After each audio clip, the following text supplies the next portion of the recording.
Hello students, welcome to today's grammar module. Today we are going to study lesson 4, present tense.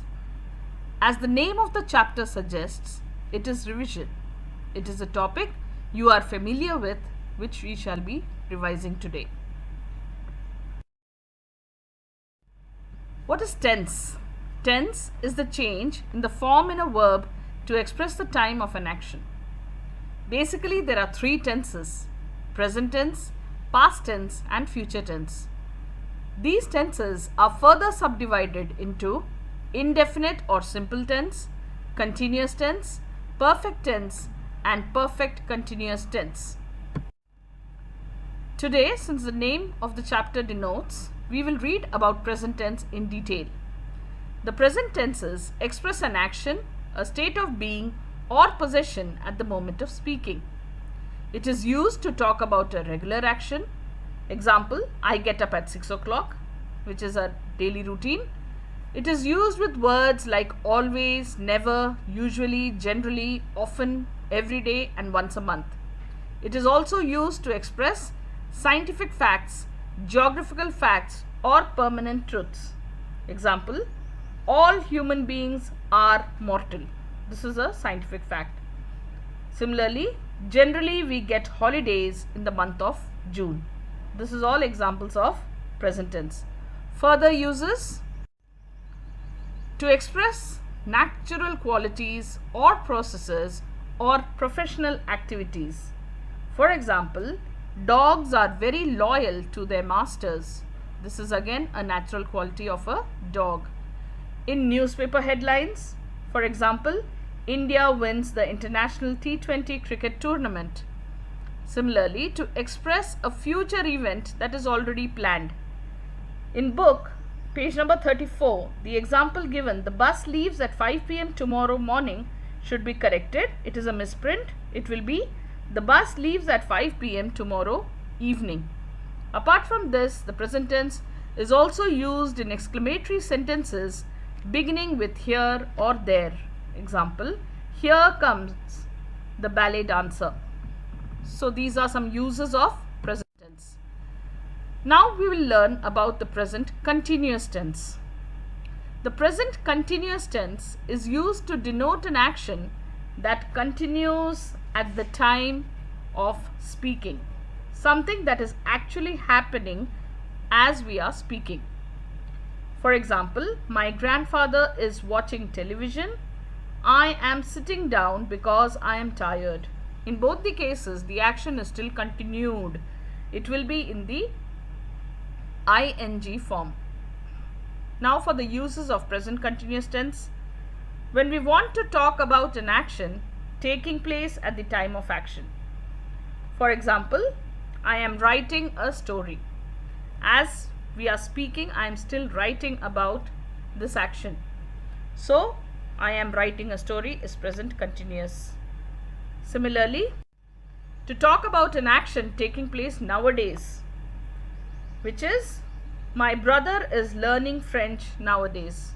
Something that is not exactly happening now but is continued. To talk about a definite program in the near future means I have such a bad toothache, I am taking an appointment to see the dentist tomorrow. So again, this is talking of an action that is going to happen over some period of time. Now, if you compare the simple present and the present continuous, the simple present talks about an action that occurs regularly, a daily habit. The present continuous talks about an action going on in the present. The simple present is used with words like always, regularly, nowadays, and the present continuous is used with words like now, today, at the moment.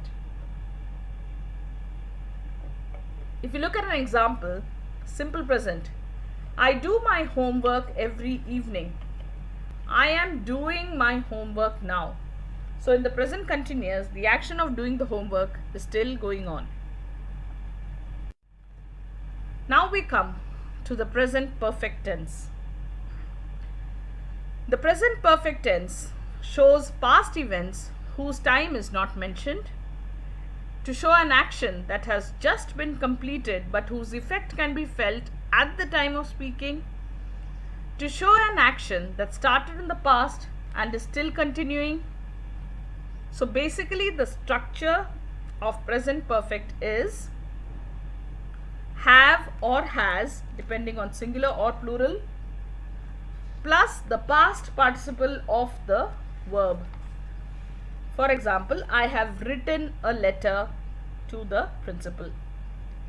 When you show past events whose time is not mentioned, you can say Meena has given her book to Namrata. Similarly, to show an action that has just been completed, Rakesh has just finished his task. To show an action which started in the past and is still continuing, the banyan tree has stood there for 100 years. So all these are the respective examples. The next form of the present tense is the present perfect continuous tense. It is used to describe an action that began in the past, continued for some time in the past, and has ended at present. For example, we have been living in Mumbai for 5 years.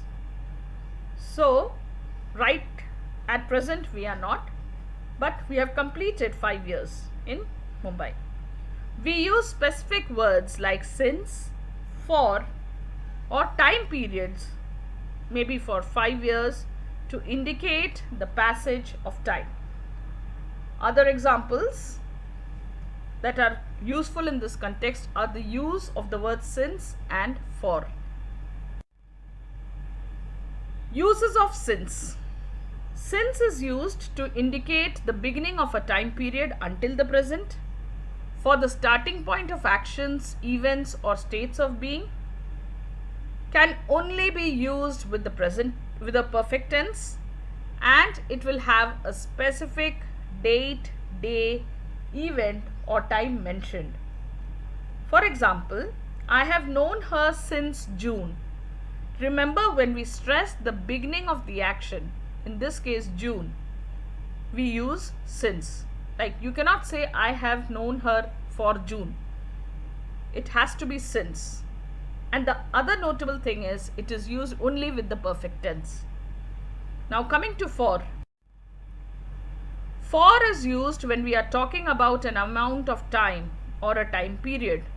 That is, how long something happens. Usually we use it with a period of time. It can be specific or general. And the notable thing is it can be used with all the tenses. So this is the difference in since and for. The more you use it, the more you will learn. The exercises in the book are meant to give you practice. On page number 40 and 41 of your Grammar Magic book, you will find a recap of all forms of the present tense in a tabular form. So you need to go through page number 40 and 41 very carefully and understand the examples given. The table consists of present tense, the uses and examples in all the 4 subdivisions. Once you are thorough with the uses and the examples of present tense, please go back and attempt all the exercises given in this chapter. As I said before, attempt the exercises on your own with a pencil and then cross-check with the following slides where I have provided the solutions. Further videos shall be prepared for the further lessons. Till then, thank you.